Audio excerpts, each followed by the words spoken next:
Hello, and welcome to Be a Healthy Artist.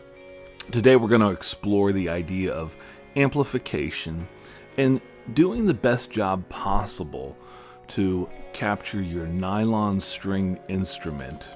And I'm going to be sharing my opinion.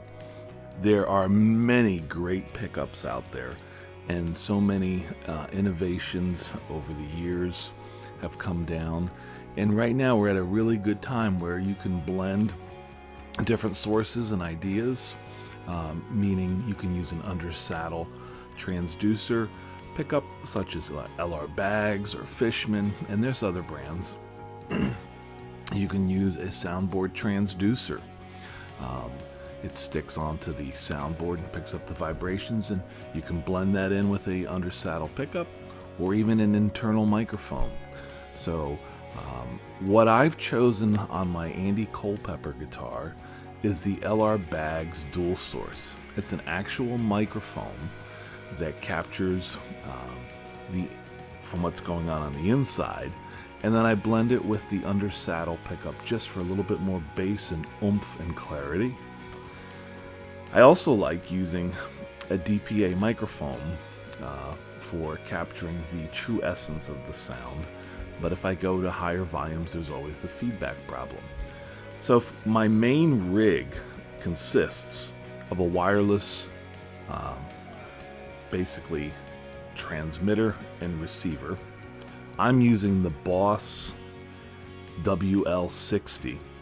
I like that because it has a battery option. So if I'm on a gig where I can't plug into regular electricity, I can run my complete board using batteries or a rechargeable battery source. So the WL60 allows for that. From there I go to my LR Bags, a line equalizer, and I generally use the high pass filter at 80 Hertz. I cut a little bit of the 350 frequency, and I also use the notch filter when I get to higher gain, and I set that close to about 275. That seems to be the area that I use on my Culpepper guitar. And I leave the gain at 0. And the phase I'll play with individually every time I set up at a gig. I also like the Align LR Bag Series Reverb. I have the volume basically at 12 noon, the tone almost at 1 o'clock, and the reverb in decay probably at 11 o'clock.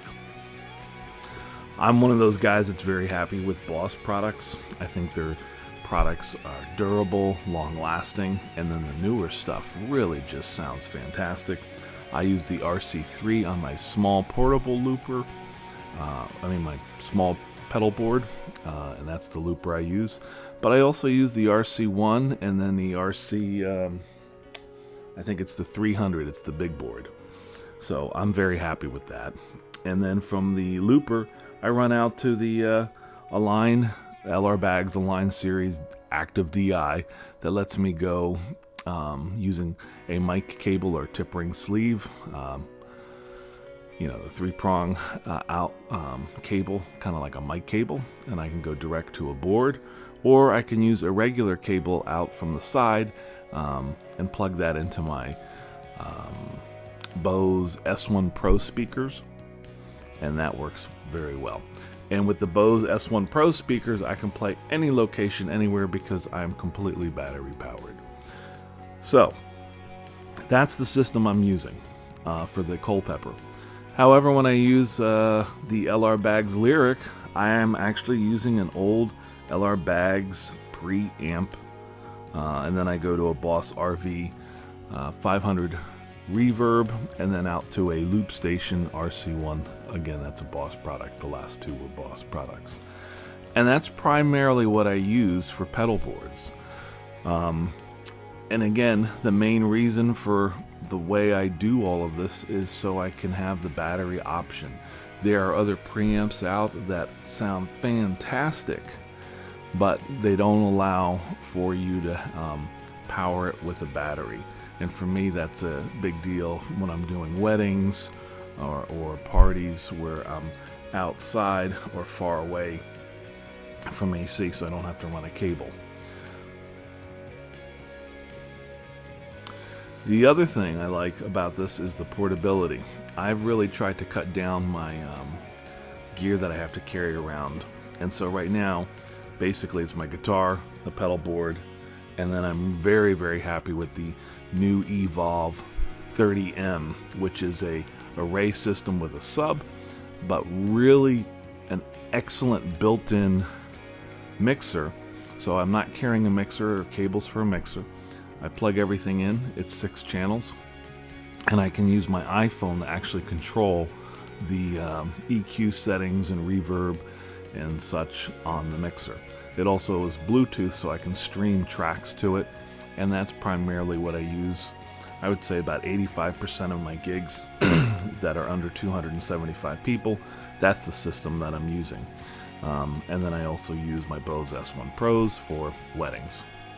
If I need a little bit more oomph, I bring out the QSC speakers, and I'm very happy with that. So, going back to the importance of having a great system, it is so important to be able to control your lows and your low mids. At least that's what I've found over the years when I am playing live, that those are the frequencies that give me problems. And for my ears and the way I play, I hate that muddy sound, especially when I'm playing live with other instruments such as percussion, drums, bass, and violin. I want those instruments to be heard, and I don't want my guitar to clutter the sound and be muddy. So that's something that I find very, very important, and a lot of guys that I've played with don't always understand that, and then it creates mud, and then once you put that in with reverb, everything gets lost, and it sounds like a spattle smear, and there's no clarity. And for me, that's a big deal. I really like clarity and being able to hear the guitar, especially those nice mid-ranges in that lower mid-range area. So I find, for me, the LR Baggs Align Series EQ allows me that kind of control. And I've been very happy with it, and I've been using it since it came out.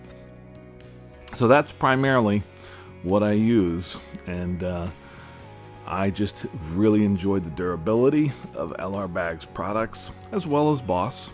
I also have enjoyed that if I ever have a problem with LR Baggs stuff, the customer service is absolutely fantastic, and I really appreciate that.